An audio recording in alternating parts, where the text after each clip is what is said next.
స్వస్థత కావాలి, నీ కుటుంబం శాంతి సమాధానము నెమ్మది సంతోషంతో నువ్వు ఉండాలంటే యేసు ప్రభుని నీ హృదయంలోకి నువ్వు చేర్చుకోవాలి. ప్రియ సహోదరి సహోదరుడా, ఈరోజు చాలా మంది మంచి కార్యాలు చేస్తే నాకు పరలోకం ఉన్నది అనుకుంటున్నారు, గొప్ప కార్యాలు చేస్తే నీతి కార్యాలు చేస్తే నేను మోక్షానికి వెళ్తాను అనుకుంటున్నారు. కానీ యేసు ప్రభు అంటున్నాడు, నేనే మార్గము, నేనే సత్యము, నేనే జీవము, నా ద్వారా తప్ప ఎవరు కూడా ఆ పరలోకానికి వెళ్ళలేరు అంటున్నారు. ప్రియ సహోదరి సహోదరుడా, అయితే దేవుడు మతాన్ని మార్చడానికో ఒక కులాన్ని విడగొట్టడానికో యేసు ప్రభు రాలేదు. కానీ పాడైపోయినటువంటి మనిషి మనసును మార్చడానికి యేసు ప్రభు వచ్చాడు.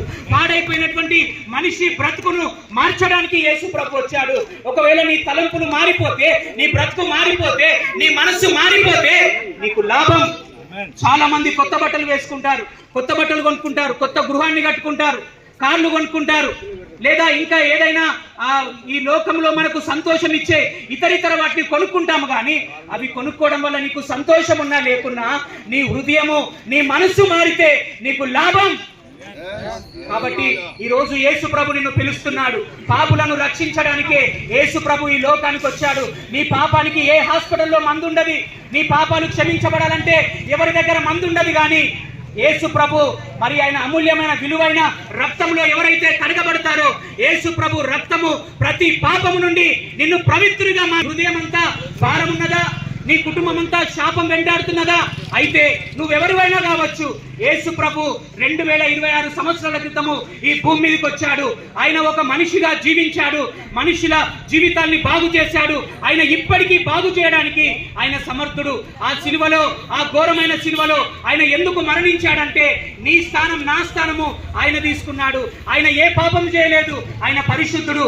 అయితే పాపము చేసినటువంటి మన స్థానంలోనికి ఆయన వచ్చాడు. ఆయన శాపముగా చేయబడ్డాడు, ఆయన మరణించిండు, ఆ కొరడా దెబ్బలు తిన్నాడు, ఆ మేకుల ఆ గాయాన్ని అనుభవించాడు.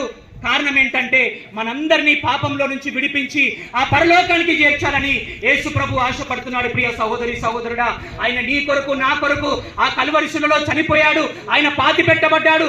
3వ దినమున సజీవుడై ఆ సమాధిని గెలుచుకొని ఆయన పునరుద్ధరుడై మరలా లేచాడు. ప్రియ సహోదరి సహోదరుడా, ఎవరైతే ఈ సత్యాన్ని నమ్ముతారో, ఎవరైతే యేసు ప్రభు దేవుడని నోటితో ఒప్పుకొని హృదయమందు విశ్వసిస్తారో వారికి రక్షణ భాగ్యం ఉన్నది, వారికి మోక్ష మార్గం ఉన్నది. ఈ భూమి మీదనే నువ్వు సంతోషాన్ని అనుభవించే ఆ కృప దేవుడు నీకు ఇచ్చును గాక.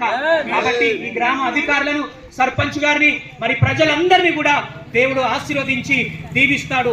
మీకు ఒక మంచి భవిష్యత్తును దేవుడు యేసు ప్రభు మీకు సిద్ధపరుస్తాడు. దేవుడి మాటలు మన వినికిల్లో ఫలింపజేయును గాక.